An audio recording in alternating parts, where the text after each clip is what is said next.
Do you have any games that are one of your favorites just because it's the one you know? Like, it just happens to be the one that you've played a lot, not necessarily for any particular reason, and the mere exposure effect makes you feel endeared to it more as a result. It seems like that's actually how a lot of things work out in life. Anyway, Super Metroid is my favorite Metroidvania game. The dichotomous nature of this game is so fascinating. Some claim it was decades ahead of its time, it's influenced countless all-time greats, and Super Metroid itself is one of the best games ever made. And I agree with all of that.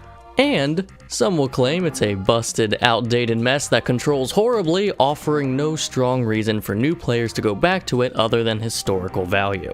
And I kind of agree with that too. Although I will push back on you calling this game a mess. That was pretty uncalled for, dude.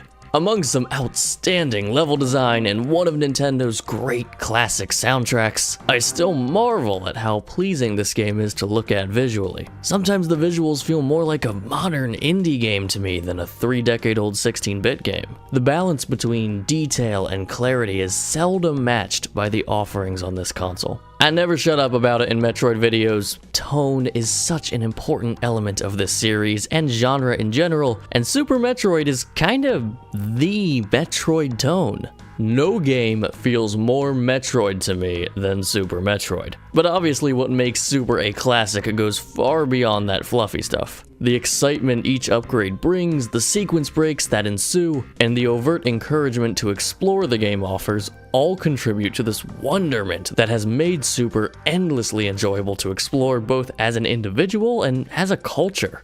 It feels so free and so open, despite also feeling so intentional and intelligent. I don't think any Metroidvania has hit this balance between being able to bust it open to your heart's content, while also making sure that never is able to ruin the experience of the game nearly as well as Super Metroid. It is the Metroidvania I've played the most, and I do not deny that that's why it's my favorite. But I don't think it's just coincidence that this, of all Metroidvanias, happened to be the one my brain was compelled to return to the most.